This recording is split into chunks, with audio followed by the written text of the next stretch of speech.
Welcome back, folks, to another FEX Insights episode. This is number 14. Can you believe it has been all of that? It's a baker's dozen plus 2 extra episodes on top of that. We'll see you more inside the show. And I'm coming to you live. This is filmed on a Friday over here at the FEX Global Markets site. This is an amazing studio. It used to be the home of CNBC when they were filming out of Sydney. It's right across the road from the ASX as well. So I just wanted to shout out to our sponsors at FEX Global. Not centralized, and our crew would not be able to do this show without their help. Also wanted to just shout out myself because it's my birthday today. So another year around the sun, and I can see Chris in the background just like shaking his head. He did not know, but it is my birthday. The newsletter that I put out today, you're watching this in the future. But yeah, the newsletter that I would have put out last Friday just talks about that a little bit. I am a bigger number than most people realize. I think it's the Asian genes. But another thing is when you're working in exciting places like what the blockchain space is, in many ways, it can keep you young. It can stress you out, but it can keep you young because you're doing something exciting. So I just wanted to say that as well. And now let's get over to the news. The first article off the ranks is all about something called American Bitcoin. So as you can see here, American Bitcoin is something new. There's this Reuters article. It's backed by Trump's sons. So whether that's a good thing or bad thing, I don't know. I'll leave it to you guys to decide. But the summary here is that American Bitcoin expects to trade on the NASDAQ in September. It gets in its investments from crypto traditional investors as well. Co-founder Eric Trump is focusing on American Bitcoin's strategy. So this is a Bitcoin miner backed by the two sons. It's locked in crypto and traditional investors to back an all-stock merger that will allow the firm to soon start trading on the NASDAQ. So the unlisted firm's merger with Griffon Digital Mining set to be finalized shortly, and the goal is to start trading in early September. So that is in partnership with a group called Hut 8, which holds 80% of American Bitcoin. So an interesting merger going on there. Anchor shareholders in the listing have been finalized, and adding crypto exchange Gemini's co-founders Tyler and Cameron Winklevoss also invested in the new firm. So Trump's son, the Winklevi, the Winklevoss brothers, is going to be interesting to see what happens there. There's definitely a lot of popularity, and arguably that's what really moves the market's prices, investment into these firms. So it's going to be really interesting to see what happens there. There's no doubt that a whole wave of the positivity about the US and in terms of blockchain, crypto, etc., has been driven by Trump and the relatives. So let's see where that goes. American Bitcoin, check out this article. The next article off the list is another Trump-related one. It's this one from the AP. Trump family crypto empire expands with Crypto.com partnership. So if you question that first article in terms of the reality of just these new things that are coming out from the family of Trump, there's also this one here where it stands in line with seemingly real partnership there. Not that the other ones weren't, but a more advanced, a more kind of like not stable, but just like something where it's a long-standing exchange in Crypto.com partnering with the Trump family. So that's going to be really interesting, especially given that other firms like Coinbase are seen as more of America's exchange. So certainly interesting to see what happens there. The article says here that President Donald Trump's personal crypto ventures are expanding again, this time with plans for a digital asset treasury company, like many others, that holds an alternative cryptocurrency. So Trump Media and Technology Group, which operates the Truth social media platform, announced on there that it was partnering with Crypto.com to form a company that holds CRO, a token that is owned by Crypto.com, created there. So a blank check company tied to Yorkville Advisors, another co-founder of the new firm called Trump Media CRO Strategy. They plan to purchase $105 million worth of CRO, which will be about 19% of the token's market cap. So really interesting there. Everyone's getting into treasuries. More on that in this article. Next in the news is this Financial Times article. This one's on Scott Bessent betting on stablecoins to bolster demand for treasuries. So as we can see here, Treasury Secretary Scott Bessent is betting on the crypto industry that they will become a crucial buyer of treasuries in coming years as Washington seeks to shore up demand for a deluge of new US government debt. So they've signaled to Wall Street that he expects stable coins, digital tokens that are backed by high quality securities such as US treasuries to become an important source of demand for US government bonds. So it'll be interesting to see what happens there. Independent analysts expect Washington's debt to GDP ratio to reach record highs over the next decade, with borrowing accelerating as a result of Donald Trump's big, beautiful tax bill. For more on that, check out this Financial Times article.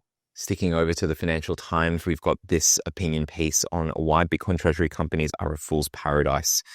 Really interesting. It talks about Charles Ponzi. If you don't know, he is the one that the term Ponzi scheme came from. He'd raised as much as 20 million in 7 months. That was 105 years ago, so pretty crazy. So depending on whether you're signed up crypto to be positive or not, you're a crypto bro or not, Bitcoin is either a brilliant innovation to move the world away from corruptible fiat currencies or a vast confidence trick. So up to you. You probably know where we stand, given that we're focusing on the blockchain advocacy kind of space. The advent of Bitcoin treasury companies that raise debt and equity merely to buy Bitcoin is by extension either genius financial engineering or something akin to a Ponzi scheme upon a Ponzi scheme is what this article highlights. They say that there's shorthand memory. Such shorthand, may be clumsy. Crypto does not explicitly rely on new investors to remunerate existing ones as Ponzi did. Though sometimes connected with crypto is not inherent to it. But there are still alarming similarities, most obviously the mood of cultish exuberance. Over the past year, Bitcoin is up 80%, 4 times the gains of the trendily tech-heavy NASDAQ. It might manage 100% in future. So they consider that the more recent parallel is CDOs from the TradFi space, collateralized debt obligations, which is what led to the GFC. So they're seeing this, treasury companies as potentially another issue just waiting to happen there. So interesting article. There's certainly going to be a whole heap of comments. 662 when I first loaded the article, 664 now. Some as recent as a couple of hours ago and then a few days ago. So you can see all of that there. We're quite positive on the space. There's a lot of blockchain technology that's moving all of this forward. So no doubt we are in one camp and not the other, but you can check out the Financial Times article here. Next, we will get over to our guest from the Australian Bond Exchange. This is Michael Vander Donk. Welcome back, folks. This is the guest interview for FEX Insights episode number 14. I've got a special guest. We're here live in studio with Michael Vander Donk from Australian Bond Exchange. Michael, thanks for joining us. Thanks for having me. It's good to be here. It is. We often do these just like via calls because a lot of our guests are traveling and stuff. You're here in Sydney with the Oz Bond Exchange. I'd love to share with the audience a bit about your background. We had you on for the Red Belly Insights episode that aired last week, and that was great. So people should definitely check that out. But for folks that might not have seen it, can you explain your background and how you came to co-found Australian Bond Exchange? Yeah, so I've been playing with technology for many, many, many years. I started with a ZX80, hand-built. I didn't build it, my brother did. ZX80 back in the 80s. So 1K memory. Plug into your television. And since then, I've been playing with technology for in many, many different areas, many, many different things. And amazing. And so part of that was about 10 years ago, founding the Australian Bond Exchange. So with that, I think you've described before yourself as you're more a technologist than a finance person. Don't brand me with finance. I'm much more a technologist, or I am a technologist. Yeah. But I'm a finance person. Finance is a very interesting aspect of the world that technology can definitely improve and make a lot of benefit from. So and it has, and I guess and we've seen a lot of that through whether you're watching the movies, documentaries, or you're involved in the markets yourself. Going from handheld devices on trading floors to all being electronic trading, and this evolution, and there's a continued evolution. But what led to the creation of Oz Bond Exchange? What was the problem that you guys were trying to solve at the time? So bonds are one of the most stable, traditional, oldest securities you can find, right? So back in, centuries ago, literally, bonds were put together, right? So That's great. That's the history. Yep. It hasn't really changed much, at least in Australia, for 20, 30 years. If you wanted to buy bonds, you, me, your parents, it was really difficult. If you had a few $1 million, you could do it. Yeah.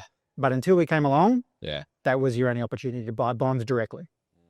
Your super fund would have bonds in it somewhere, but you couldn't get to it directly. You couldn't. So when you're retired, you can't get access to one of the most stable securities there is. That traditional fixed income wasn't available to you unless you had millions of dollars.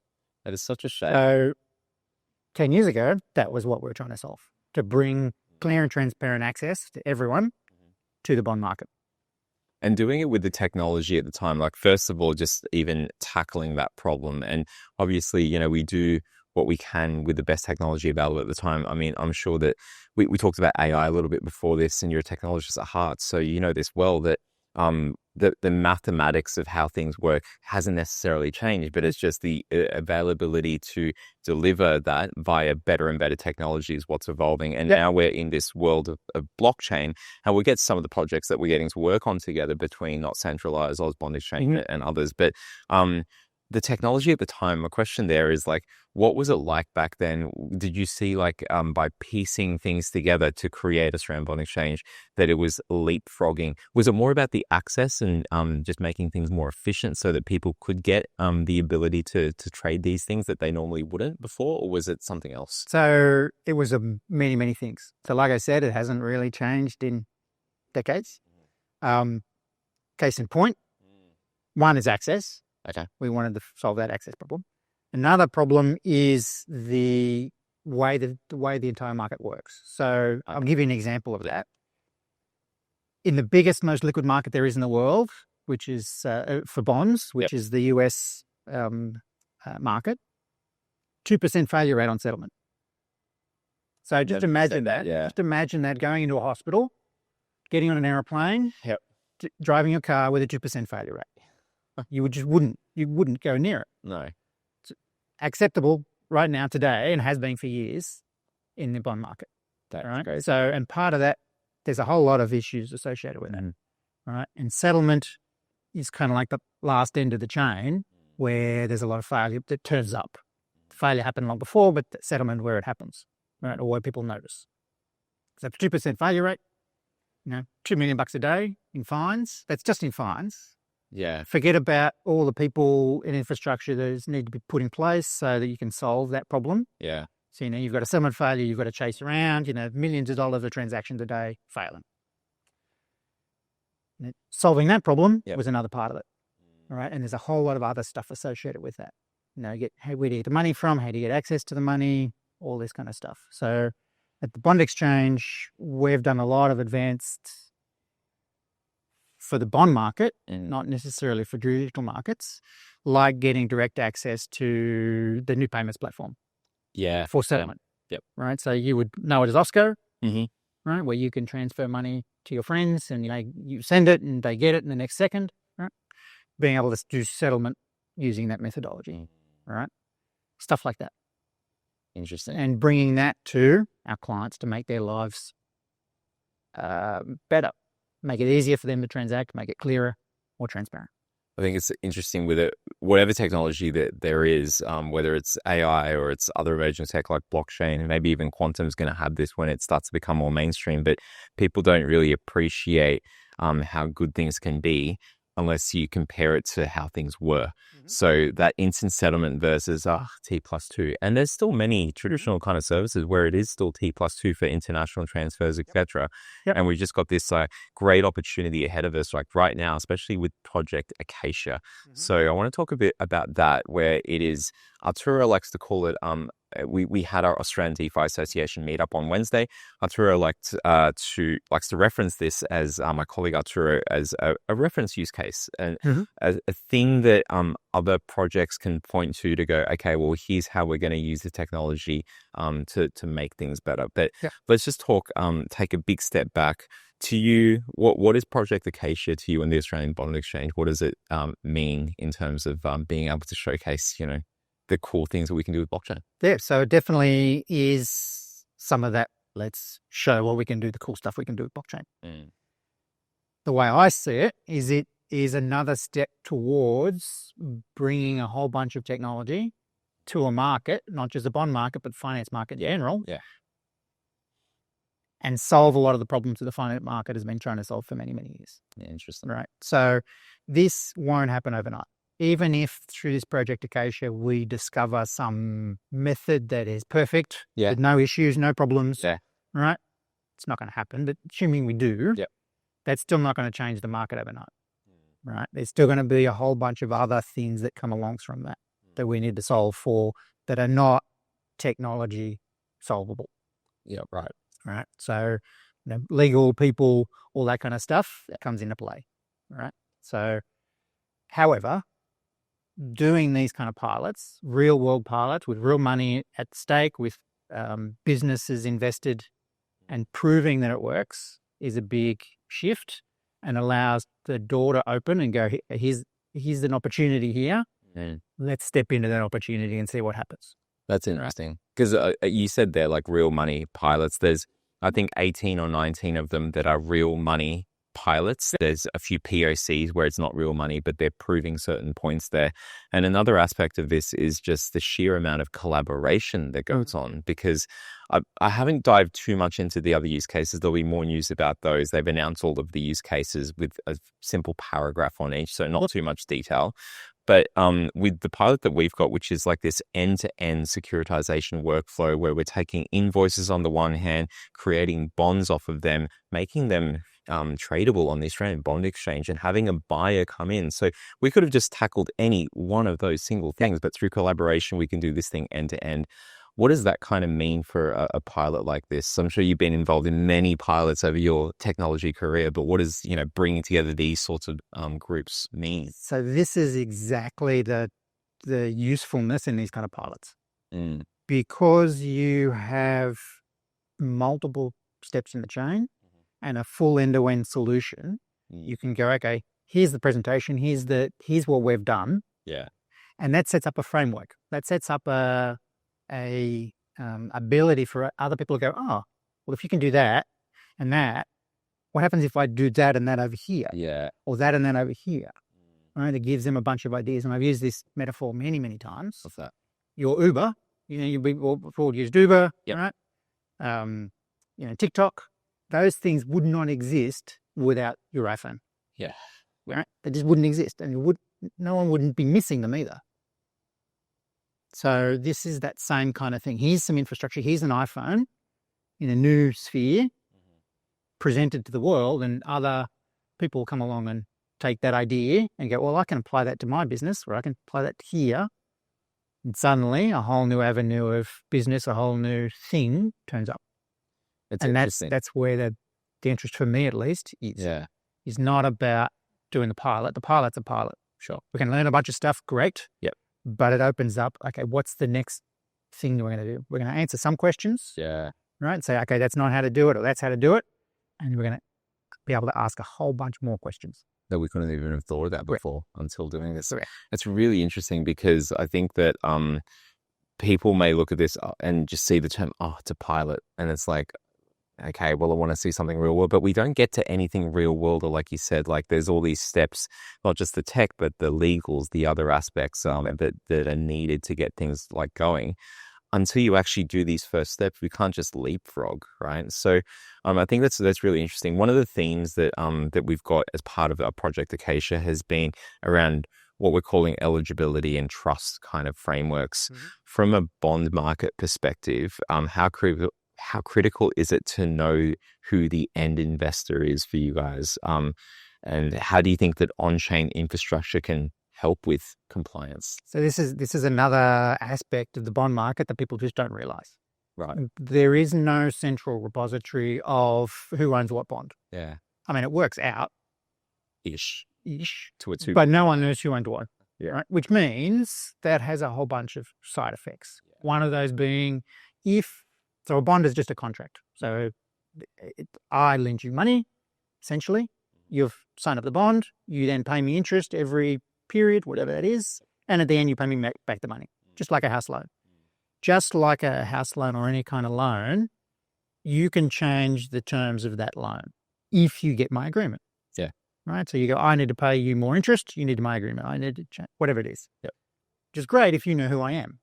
Yeah. But if you're the bond issuer and you've got 2,000 bondholders and you don't know who any of those are and you need to change the contract or default, Yeah. all right, which is pretty critical to avoid, you need to work that out. And it takes months of work and a whole bunch of effort and some amount of money that no one actually knows how much. A lot.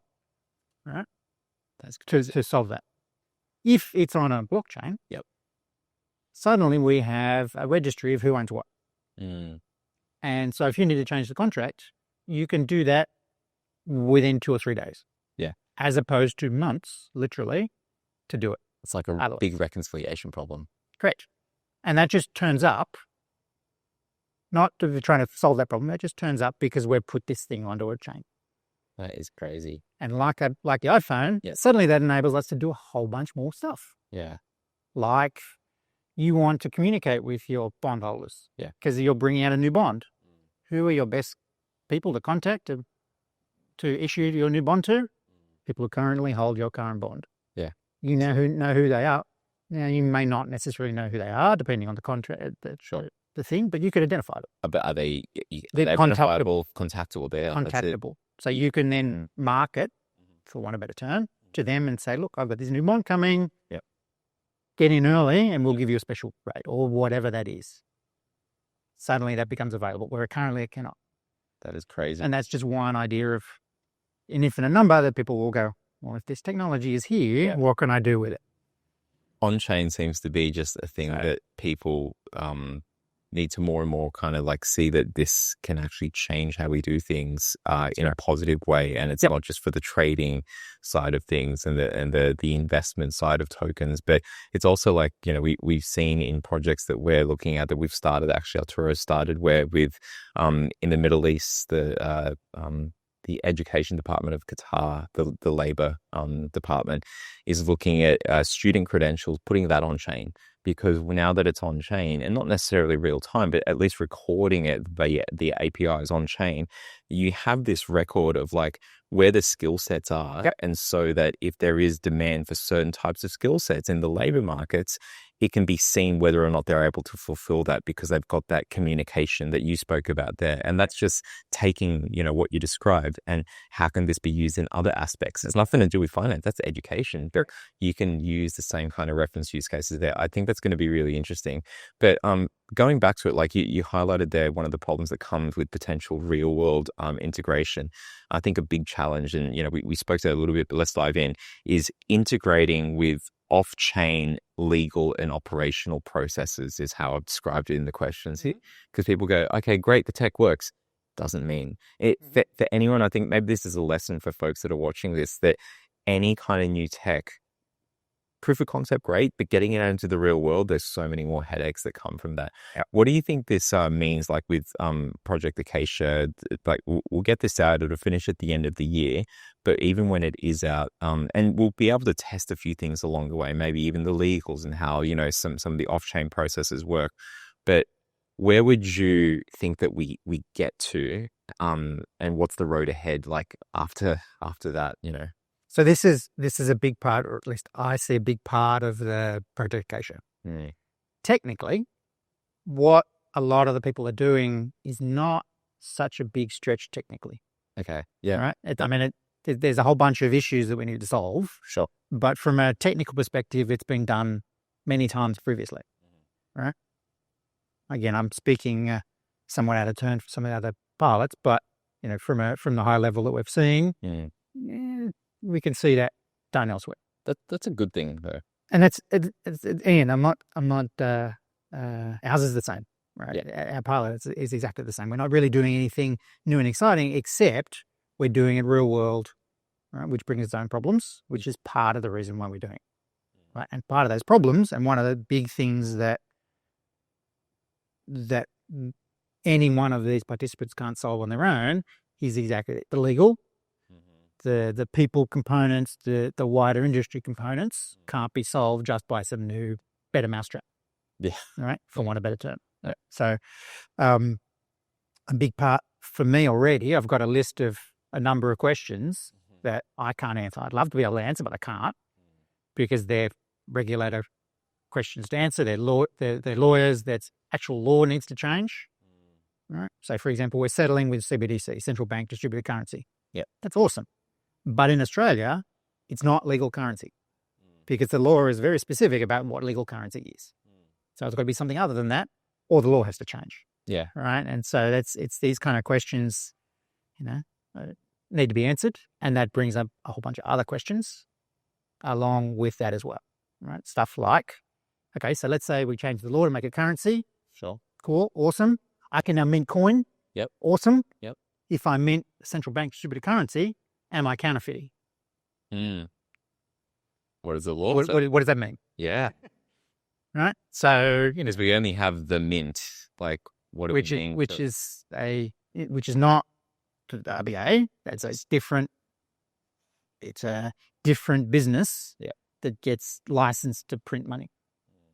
But if we make it digital currency and I start printing it, these kind of questions, I can't answer them. I'd love to be able to answer them. I can give an answer, but it's not going to be valid. It's got to be answered through these kind of pilots. It's got to be experimented with, demonstrated, and then people need to sit in a room and nut it out and work out. Come up with an answer. But you don't get to actually come up with those questions until you actually do. Until you actually do. Just going back to that. We have to be able to test, iterate. It's that short term, like it's the startup kind of mentality. Exactly. I'm not saying that we have to break things, but it's that going back and forth and like figuring out, we didn't know about this kind of thing. But, one of the things that is interesting there is that, okay, you said CBDCs and settling in that. If CBDCs, if the law doesn't change that it becomes like legal tender, for example, we don't know where that's going to be. That's out of our control. But last time they did a pilot like this, it was 2023 and it was testing CBDCs, very few real money use cases. Now it's far more real money use cases. But the thought process was that, we can't really do anything. CBDCs, no, maybe stablecoin, but we don't have Aussie dollar stablecoins and people aren't going to want to settle for a plumbing construction job in US dollars and have the FX risk. We've got more chances of having Aussie dollar stablecoins now. Do you think with the use case that we've got here that we could use Aussie dollar stablecoins to settle in? Totally can. I mean, technically, from a technical perspective, a central bank distributed currency and a stablecoin are exactly the same. The only difference is the underlying risk, legals, and everything else around it. Interesting. Which is part of the reason I don't like stablecoins in general. I don't think they are a solution to this central bank money because they're not central bank money. That's the ultimate trust. Right? I can produce today a stablecoin. Yes. Call it a stablecoin, get funding and all that kind of stuff. Yeah. That's not central bank money. That's you giving me cash and me giving you a digital token in exchange for that. Yeah. And there's a whole bunch of risk associated with that. A lot of risk associated with that. People don't really understand the different levels of risk. I mean, crypto people, if you talk to that audience, like there's a whole bunch of risk flying around there because it's not traditional kind of markets. But they are happy with that trade-off because of the potential reward. Same thing, I guess you could say for stable coins and even like CBDC. So I guess, do you think it depends on like what it is people are trying to do? Of course. Like bonds and stuff, and especially if we're going to start dealing with the ultimate form, like corporate bonds is one thing, but like even like US treasuries and stuff out there, and more sovereign to Australia, Aussie treasuries. Is it the level of risk that people need to think about when they're trading these things off? Like whether they go, actually, I really want that one because they've got CBDC backing it, or I'm going to use this one because it's got stablecoin. Is that what people need to think about? I really think so. I'm not saying stablecoins are bad. They're not. Yeah, absolutely. They're really, really useful and they're great. Yeah. The problem I'm seeing is that everyone is going, well, stablecoins are the solution to this digital currency. No. That's wrong-headed because risk is what drives all the financial markets. All of them get driven by risk. Yeah. Right. And people don't think about that often enough. And then the risk is really fine in some instances. So one example is you put money in your bank account. Yep. It's no longer your money. It's now the bank's money. And the bank owes you that money back. Yeah. Right. So if the bank goes under, there's a run on the bank, you don't get your money back. Except you do, because the government will step in and give you the money. The reason they do that is because the banks were not stable enough to be trusted with your money. So if you give it to a stable coin, What happens? right, what does that mean? Yeah. Is that the same or different to a bank account? And if it is, where's that risk difference? And like I said, we Australian Bond Exchange, we work in the bond market. We're all about risk. That's really interesting. Just on the risk component, I think you're absolutely right. Whether it's like retail and people looking at their ComSec app, or it's like even just institutions, and we're talking about the pension funds or superannuation as we call it here, risk is a massively important part of whatever it is that you do in finance. I would argue that it is the central theme of finance 100%. because you don't have trade-offs, you don't have rewards without the risk. Everything comes with risk. But you alluded to it, like there's certain levels of risk that, something coming from a central bank is of a certain quality, depending on the country that you're in, of course. Exactly. In Australia, we've got our own kind of, view of that. And then, then banks and stable coins, etc. But how do you think about risk when it comes to all of this kind of stuff? When we've got technology out there, we've got what you guys are doing at the Australian Bond Exchange, you've got your clients and stuff. Like, what's the kind of thought process that you guys have when it comes to whenever we're going to do something? How does risk play a part in all of that? Yeah, so risk plays the central role, right? This is the ultimate rule of investing. Rule number 1, don't lose money. It's a good rule. Rule number 2, don't lose money. Right? That's rule number 3. Refer back to rule number 1. There are no 3 rules, right? There's only 2. Don't lose money, don't lose money. Yeah. So the bond market, fixed income, it's around how do you manage all of that risk, right? What is the best return you can get for the lowest amount of risk? And that is essentially the question that the Australian Bond Exchange works with every single day. How to get the best return at the lowest risk. Because you can go out and buy a bond that pays you 20% return. Yep. With associated risk for that. Yeah. And that risk is typically outside or more than what you would expect for other 20% returning investments as a case in point, right? So it varies every single day what kind of bonds that the Australian Bond Exchange looks at and what they offer, because that risk can change. What kind of bonds are on the exchange? So most of the stuff we do, it's all Australian dollar denominated. Yep. That doesn't necessarily mean it's ultimately Australian dollars, because we do have some overseas foreign exchange bonds that we've wrapped in such a way that there's no foreign exchange risk. Okay. So it's paid for and paid interest in Australian dollars, Interesting. which is great. So we remove that risk. Right. Again, coming back to, it's great. You can get a 10% return on investment from a US bond. Awesome.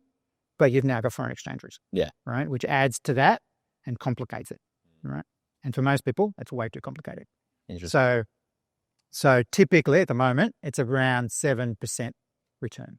Okay. Is where that return is. You can get really, really stable government bonds. Yep. Awesome. Yep. As stable as the Australian government, AAA rated around the world. Awesome. But they're around 2%, 3%. Yeah. Right. And it's better, equivalent risk, to put that money into a bank account. Yeah. Or in a term deposit. Yeah. Right. Because it's essentially the same risk, because the government backs both of those. They can both refuse to pay out. Yeah. Yeah. Right. That has happened where governments have not paid back their bonds, for example, but the risk is low. The risk is always there, but it's low. It's not impossible. It's improbable, but it's not impossible. It's not impossible at all. It's happened, right? Yeah. So, and there's all the way through, like I said earlier, finance, it's all about risk, right? So if you manage your risk well, right, you win on the upside, manage your downside risk, you will make profit every day. And if you're able to monitor how things are moving and what's kind of happening in the markets, and we see a whole lot of this, like there's wearing my Australian DeFi Association hat, we've spoken to people that are trying to create tools to help in the decentralized finance space, where it is much more of a Wild West, because the problem that they're seeing is a risk problem, because people don't know where things are moving or what risk they're carrying at any one point in time. Yet there's this bevy of data that's out there. So someone's trying to create a way to help with that. It doesn't remove the risk. It's just helping make you more aware of it. So I guess it's like one is being aware of it. One is like what level of risk you're actually carrying.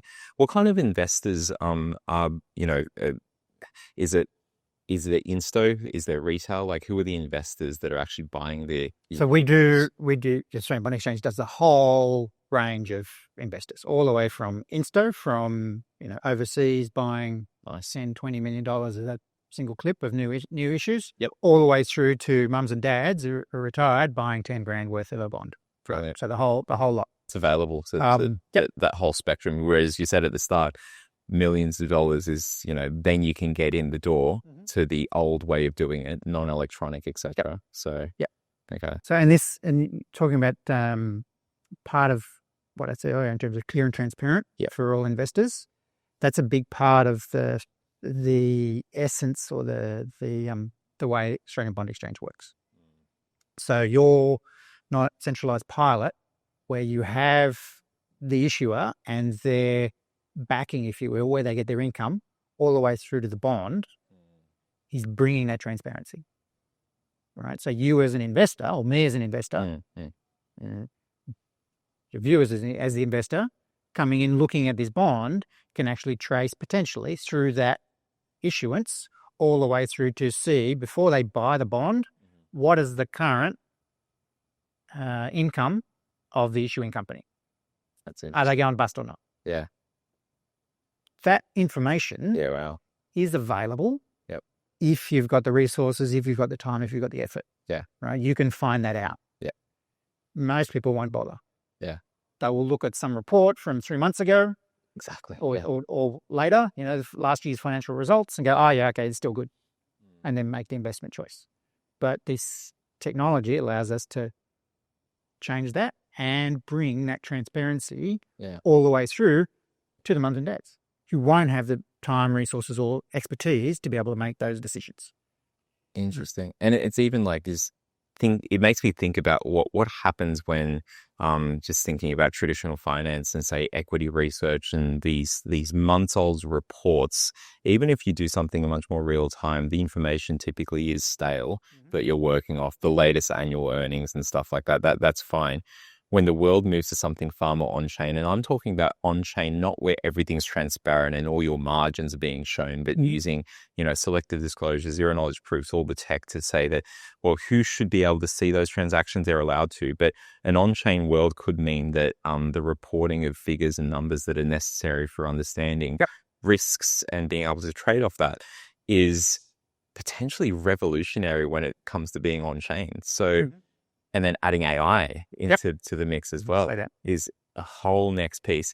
Let's finish off with that one. Like, where do you see, post the pilot, the utility of cool technologies like AI, like blockchain, could lead to so many different areas. And if we just focus on that and keep just as constant the regulatory, the other, factors outside of technology, assuming that that's all okay, where do you see we could head?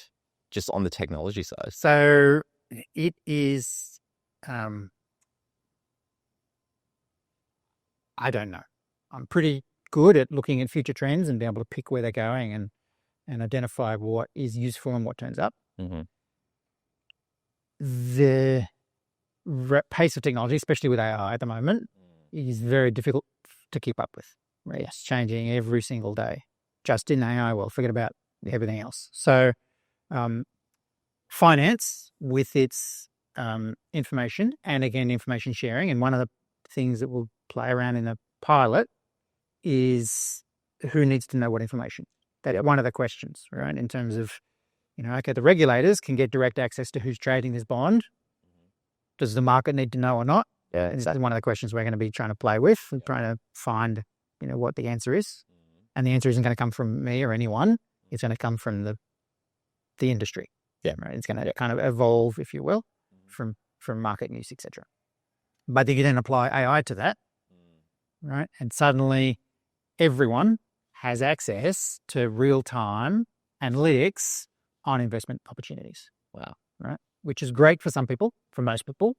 Not so good for the people who kind of covet that secret information. Yeah. Right? that played off that information arbitrage or like the asynchronous or Yep. And I don't think that will be a problem. If everyone has all the information, the same information, I don't think that's going to be a problem. I think people will still make decisions differently and make a market because of that, given the same information. We're human. Right?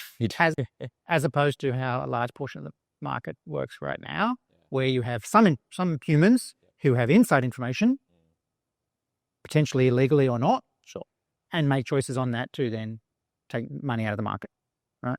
I don't think that's the best thing for anyone, including them.